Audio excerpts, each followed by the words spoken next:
Greetings, everyone, and welcome to our first transmission of January 2024. And I just want to say thank you to everybody who's been tuning in this less than a year that I've been running these non-dual astrology transmissions. I'm really, really grateful to you all. And please do like, subscribe, share with people, because over this coming year, there's going to be a lot more here on the channel and a lot more varied content. I'm going to be doing some wonderful interviews with some fellow astrologers, some shakers and movers. And I'm not sure if you're aware, but I work beyond astrology, and I'm really grateful to have seen some markers in the timelines in the coming years. And so there are going to be some extra sat signs over 2024 to help you to become more aware of the possibilities of a great collective shift. I think I'm here with a message of hope in many ways. I've just spent some time with beautiful Mexican elders, and part of my journey here in Mexico has been with wisdom keepers over many years. And there's a convergence point in time and space regarding different prophecies from around the world. So please do keep in touch. Please know that we've got a lot coming up, and I'm excited to share it with you all. So for anybody who's not been on this channel before, if you look on my channel, you will find a deeper insight through, I've got one or two transmissions which are more in depth about what is non-dual astrology. One of the reasons I offer this astrology is because I find that we find deeper themes by dancing tantrically with space and time. And I find it very enriching when we see the universe giving us thematics that correlate across different systems. And so this is quite a unique offering, but it's also based on systems like Kalachakra Tantra and Kalachakra Astrology, which also triangulate three different systems. I triangulate one of the systems that's used in Kalachakra Astrology, and I'm also currently studying Kalachakra Astrology itself. But I'm not ready to give you deeper sharings on that just yet, as I'm very much still a novice in that field. But the modalities and the lineages I'm working with currently are the Mayan, the Dreamspell, and Vedic Astrology. And I really hope you enjoy these transmissions. So I just wanted to let you know a few things that are coming up. And yeah, I'm currently taking bookings for 2024 readings. I have a range of options available on our Dharma Stars website. I can do yearly forecasts, weaving 3 different astrological systems, or I can also do more comprehensive readings. So do get in touch. What I do want to say is that I know that the prices that I offer are very, very competitive. And basically, my prices are all going to be going up from equinox.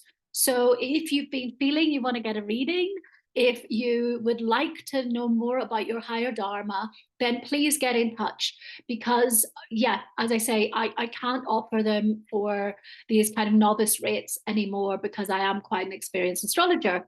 So do get in touch. There's a 2-month super affordable menu available, and I also do smaller readings. And I also want to say that some of the Dharma Stars team are also getting ready to offer very affordable readings. Okay. What else? Our team is also offering transmutation and clearing sessions over January to help you to really land in your body, in your being, in your essence. So please get in touch. And finally, I am so excited that we are soon to launch our inaugural intake of Shambhala Warrior Level 1 training. And this is a very unique course which fuses many lineages from my work with many, many tribes and communities for 30 years. And also from Dharma teachings, and also connected through to the Shambhala gateway and to higher tantric wisdom that is here to help us to come into a golden age, hopefully from the year of 2033. So this course is bringing a radical rethink that helps you to embrace higher dimensional consciousness through topics and themes that you may have heard of before, but actually aligning with very high and ancient tantric wisdom that comes from an unbroken lineage from Shambhala, the Jonang tradition of Tibet. So if that is interesting to you, please get in touch, because the training starts at the beginning of February, and we are then going to have about 1 week that you can still register, and then that's it, because it's a time-sensitive course.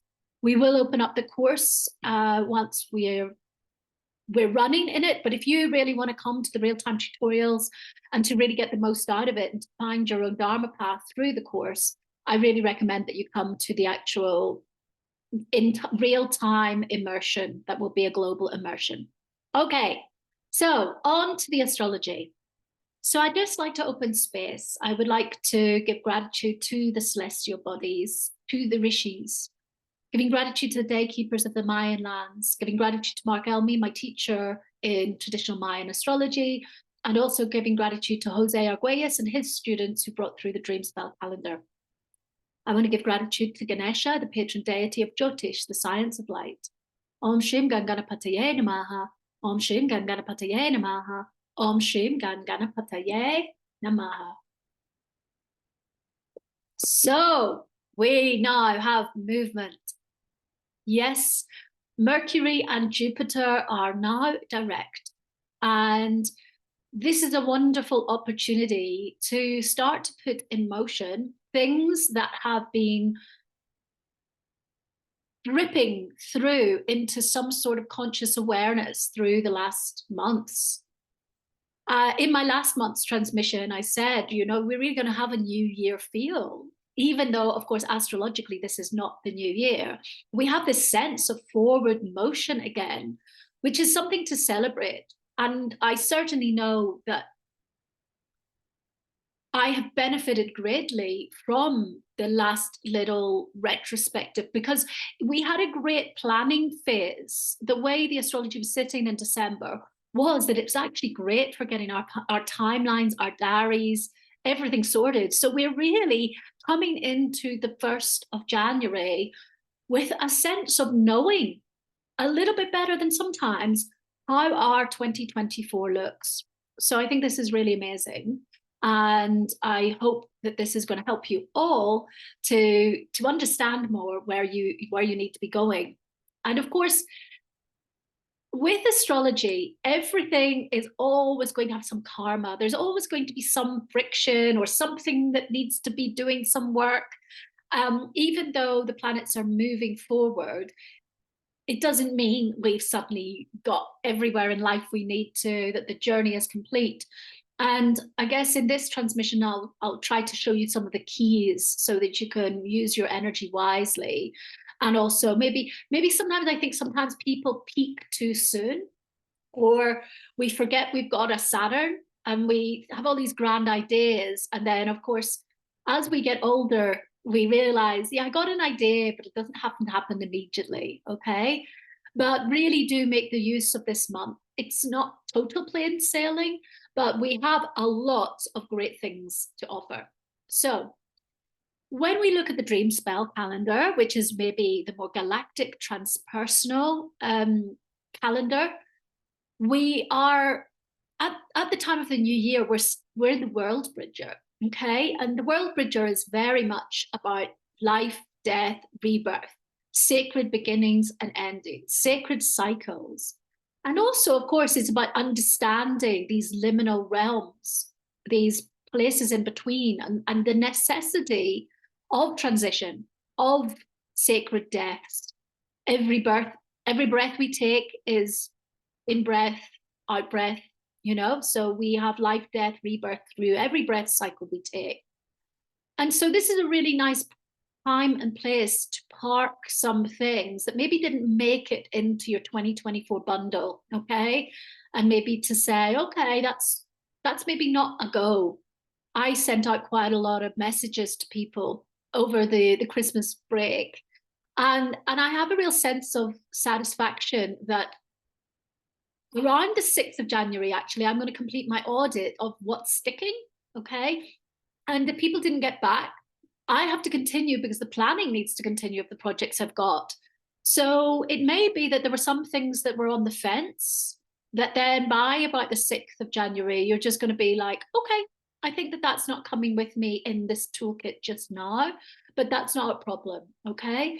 So it's a really good time to just look at friendships, relationships, and what I would say is more importantly, things like workloads, projects, travel plans, things that you thought, oh, I'm going to do this. And then over this last month or so, you've got some things that are really, you saw the signs, they were moving forward very fast. And then other things were not really there, okay? And maybe to draw a line under that around the 6th as that completion. And always to be aware that we are going to go into an eclipse season in late March and April. We're going to have later eclipse in the year. We'll have another world bridger wave spell in 8.5 months.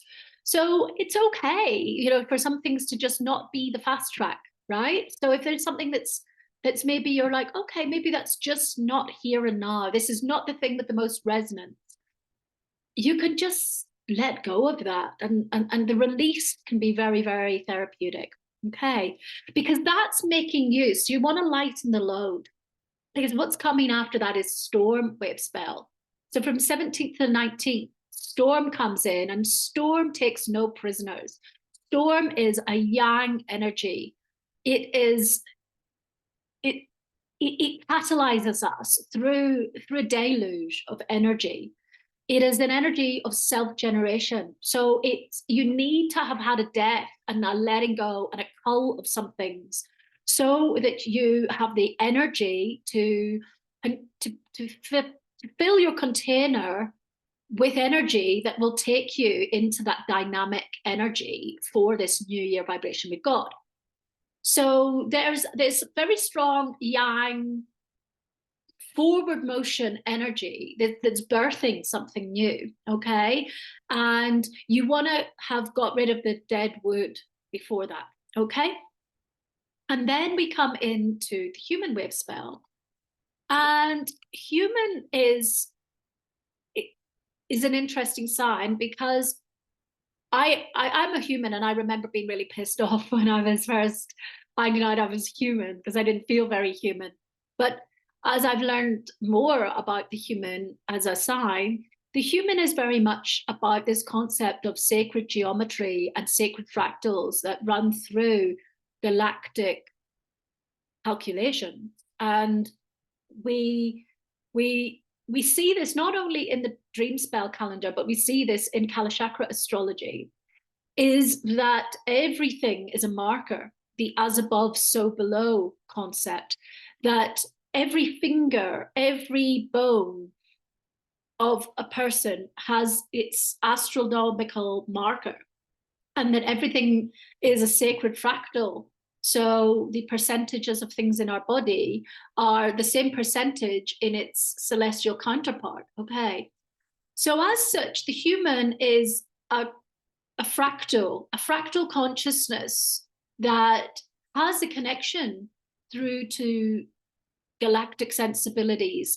And when we are in touch with that essence as human, we can find ourselves having deep, deep resonance and flow with the world around us. And this is common to Kalachakra Tantra, because we're really looking at how we can understand that our body is a microcosm with channels and circuits and winds and drops and chakras that actually also resonate with our concept of space and time, which obviously is karma. And the more we go into mindful journey with that, and the more we become aware of the sacred temple and how these channels work and how we are an expression to the universe, the more we can free ourselves from samsara, from cyclic looping of karma. And so the sign of the human is very much about free will and sovereignty. And this is really about freeing ourselves from what Jose Arguelles would probably call the slave planet, and what people like the Buddhists or the Hindus would say is samsara, is that we have this possibility of finding our unique groove. Because ultimately free will is an expression of what we're good at and what we enjoy doing. And that unique expression is our devotion to the divine. And let me just say that free will is not whimsical laziness, like, oh, it's not in my flow to do that because I'm not feeling it. Okay, because we always have a Saturn, there are things that we may sometimes have to do that are responsible or hard work or sacrifice. We all have a Saturn, but we have this possibility to really engage with our higher Dharma being. And I feel that this year is going to be quite a big year for a lot of people who are already on the path. And I'll be talking about this in some upcoming transmissions. In March, I'm going to be sharing some very special transmissions around Venus and Saturn and the new priestesshood and the new Venusian timeline that's coming.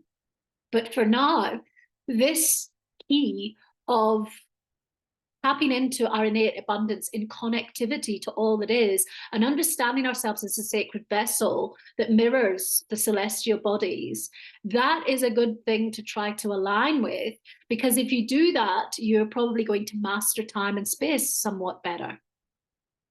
Okay. So let's see what's going on in the sacred calendar. And we have this energy that's very strong at the beginning of the year that we see through both calendars. Okay, so let me show you. We have World Bridge, okay, that's beginnings and endings, but that's ending on the 6th. And then we have Storm, super strong energy. Heh and Achpu are both super strong energy, okay? So we see this leadership energy that's coming through with Keh. Keh is the deer, and Keh is a very strong, determined energy. It takes its strength and wisdom from the wilderness, but it has a leadership quality to it. So this is the sense of what's been happening with Jupiter and Mercury being retrograde, is we are now stepping into a deeper sense of self and purpose. And we see that again mirrored through this more transcendental playing out of that we see in the human wave spell later in the month. Then we have Achpu, and Achpu is overlapping into human wave spell, and Achpu is the sun. So here we have Achpu, and the sun, of course, is transcendental. It's an illuminator. It's got, again, it's a strong regal leadership energy, but it also has this quest for the divine. And one thing that Achpu has to be careful of is that it's not shining so strongly that it overshadows everybody else, okay? Because I see this sometimes with Sun or Achpu people. And I remember when I did my training in the sacred calendar, my teacher said, oh, you know, if you get 2 Achpu people in the room, oh my goodness, you're going to know about it. Because you've got 2 suns competing to be the most shiny person. So it's always, you know, within sun is also linked to the Atman and the ego in Vedic astrology. And it's always a reminder as well.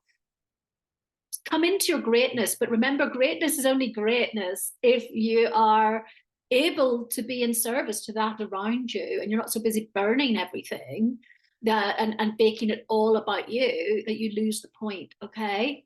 So spending that in this aspiration to what is holy, what is divine for me, that would be a good use of your energy, especially because here we have on the 20th, the human. This is about this divine free will energy. It's about us being in our highest dharma, but not about just being the queen of the show. You know, that's not aligned with any ecosystem.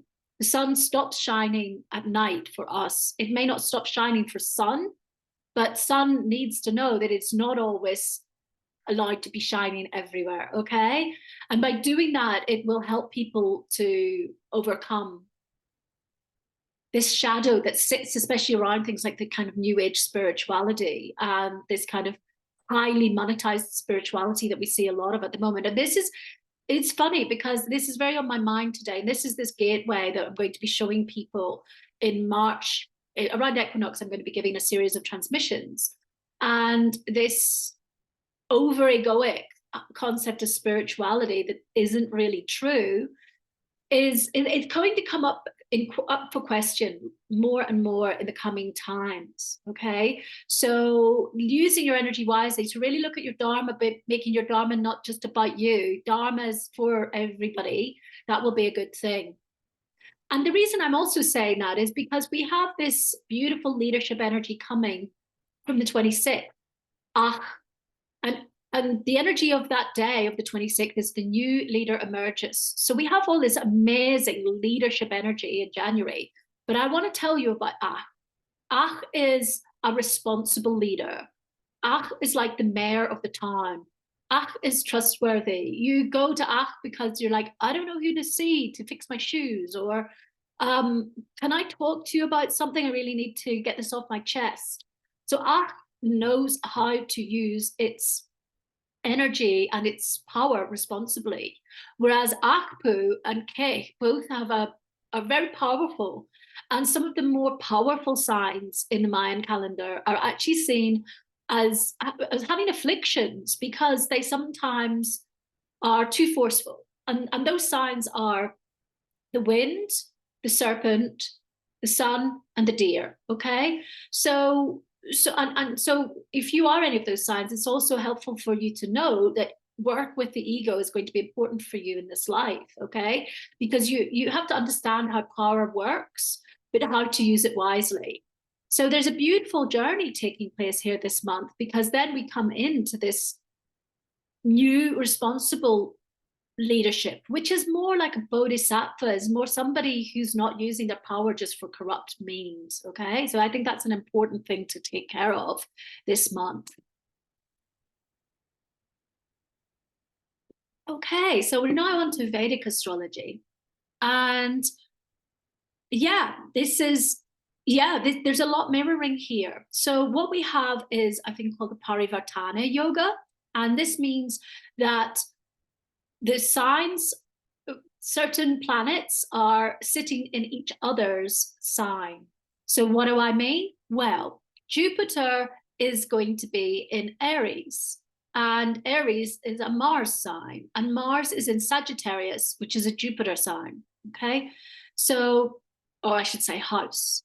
So basically, we have this exchange, and especially because Jupiter and Mars get on pretty well and they're happy in each other's houses, we have this strong forward motion energy because Jupiter wants to expand things. Mars has the drive, the determination. Mars is like the commander who's going to get things done.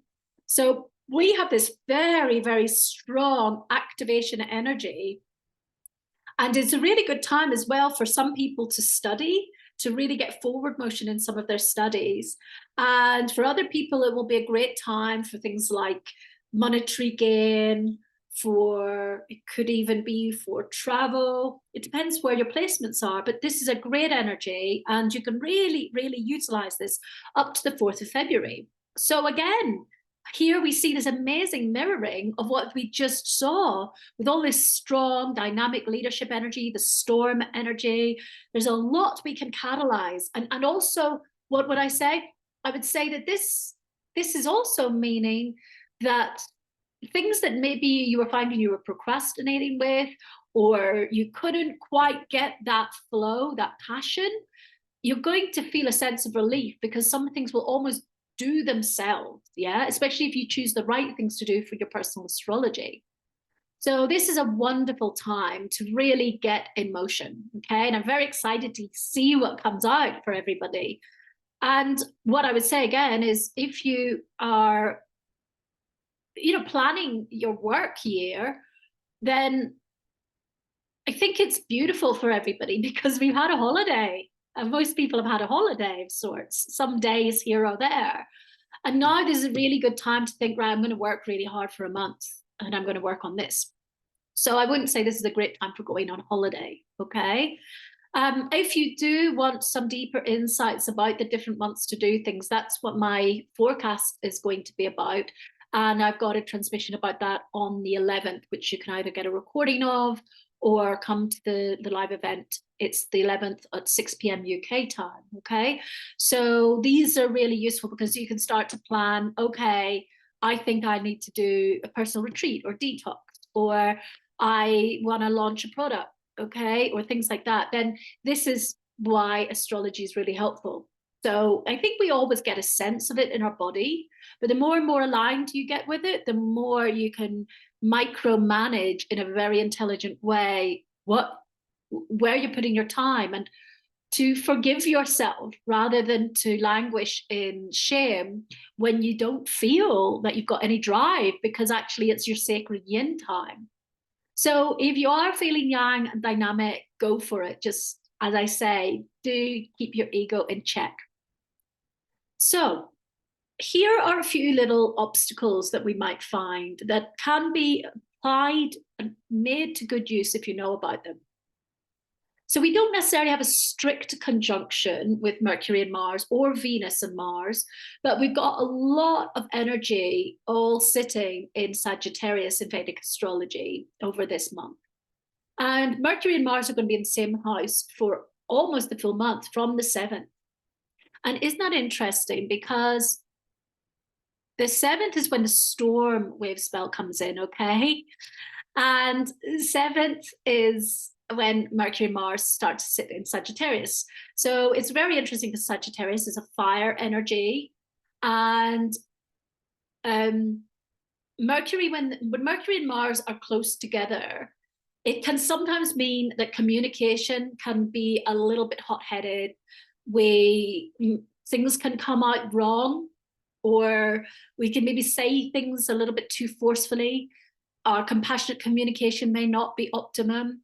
And so if we look at storm energy, storm can hurt, okay? Storm has the power to destroy. And this is something to be careful of, because the way storm's energy, if you are going to work this as tantrically, try to deploy the storm energy into your own personal yoga, into your own channeling of your energy, rather than projecting it at others, because there could be a tendency to go off the handle, fly off the handle at people and things like that, okay?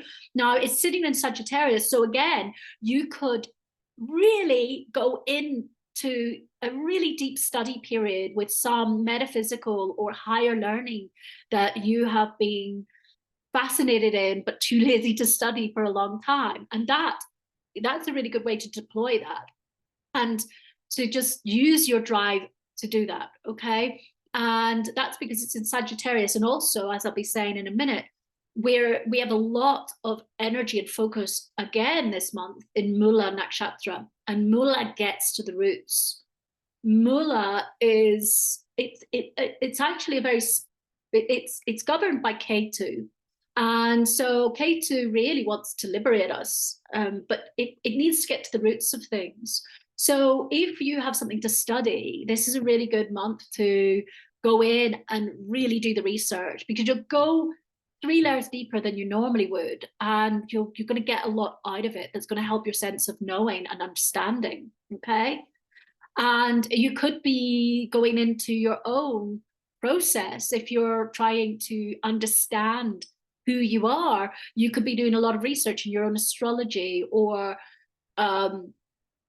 looking at your character type, what personality type you are, looking at your gene keys, all of those things if you're deploying it personally.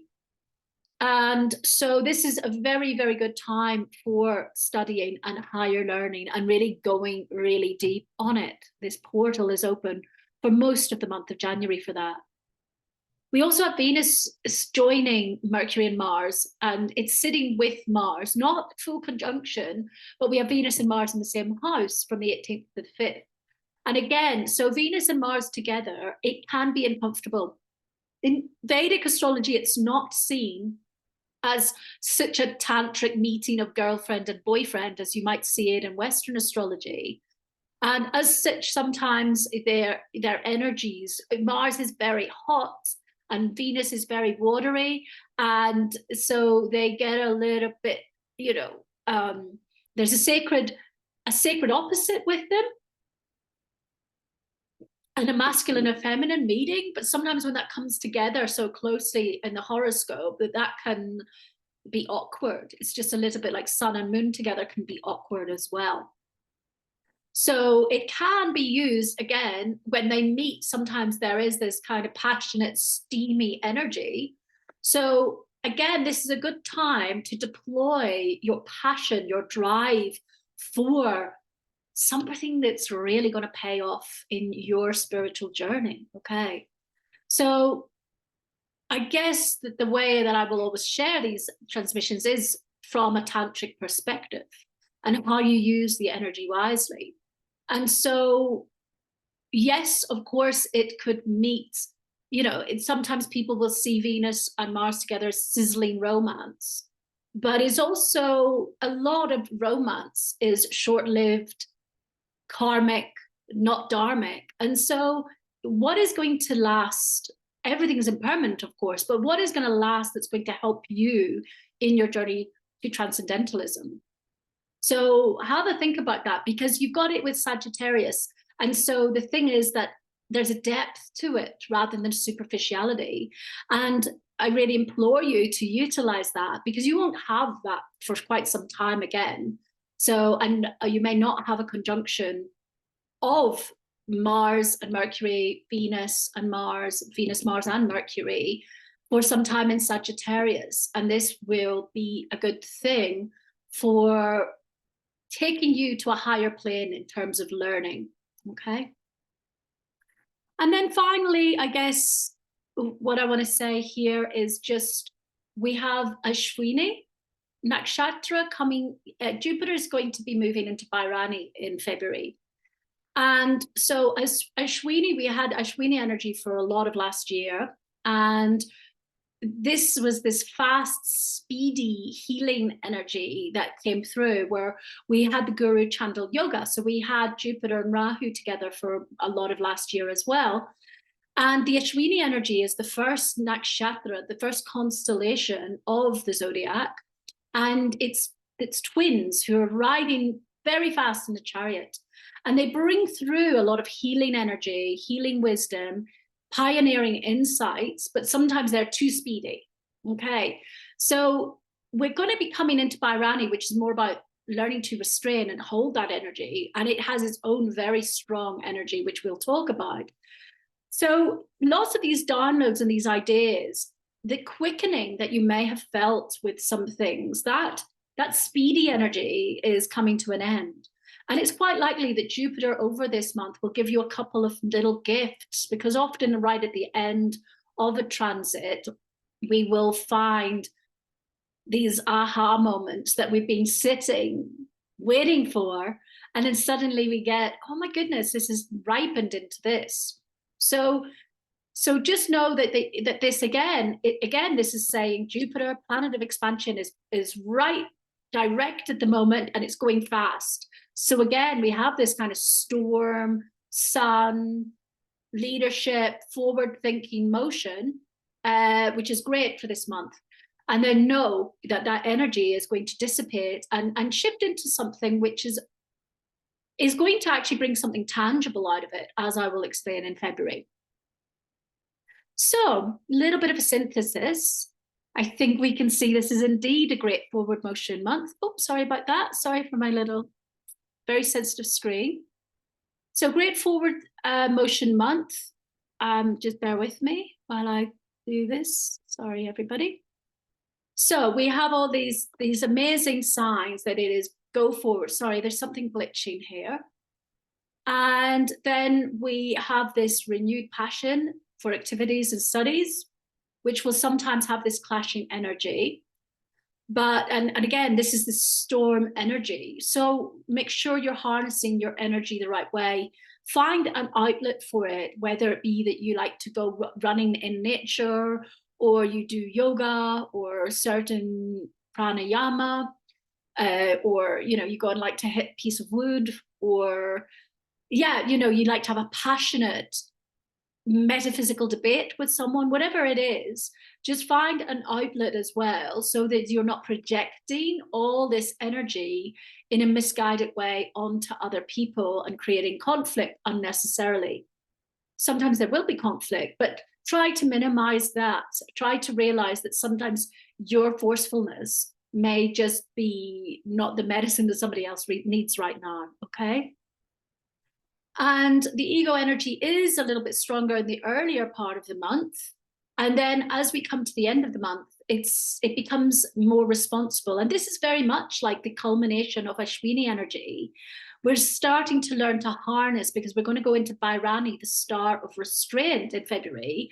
So it's now not just about having all the ideas under the sun and bringing in too many. And this will be something to be responsible about.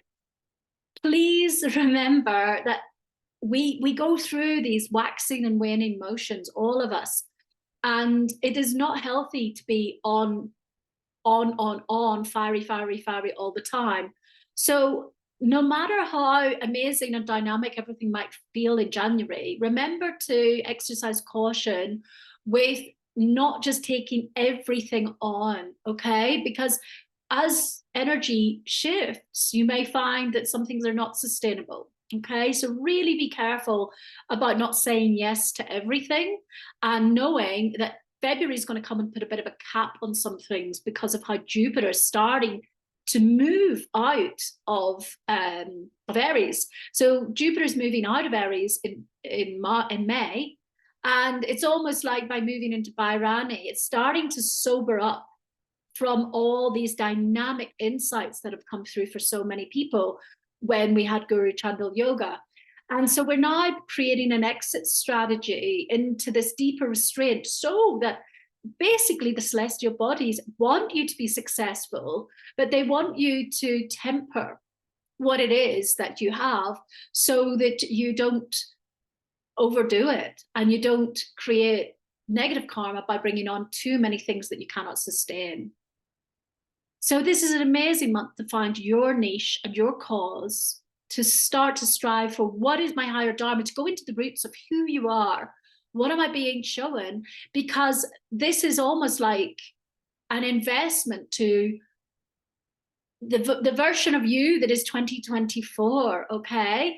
And this is such a beautiful, beautiful thing to have in January, because it's not really the beginning of the year, although this is what is celebrated in many countries as the beginning of the year. But we have this beautiful makeover, these insights, especially if you use your time wisely to research your evolution, then you're going to find this is going to really help you to journey well through this celestial circuit this year, okay?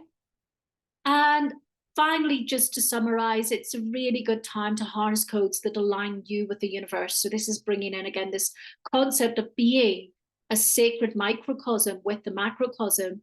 If you keep that in mind and keep observant and really question this month, what is my highest sovereign path that is unique to me, that ultimately makes me a higher spiritual person, but helps all of those around me. This is a really good starting point for this year, because those who do this, I can see why this is coming through.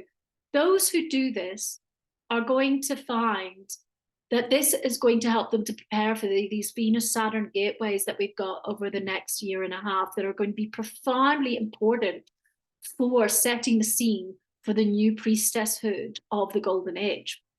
And so if you start to use these portals in time that are being given to you, this is going to help you be authentic. And when you're authentic, the universe looks after you. You don't have to strive in the same way.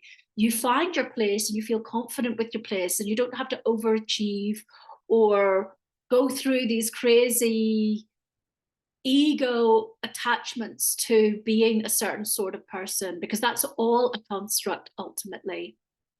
So I really encourage you to go deep into who you are, what's your highest purpose this month, and to really dance with this renewed sense of purpose. And do remember to use that passion for Dharma.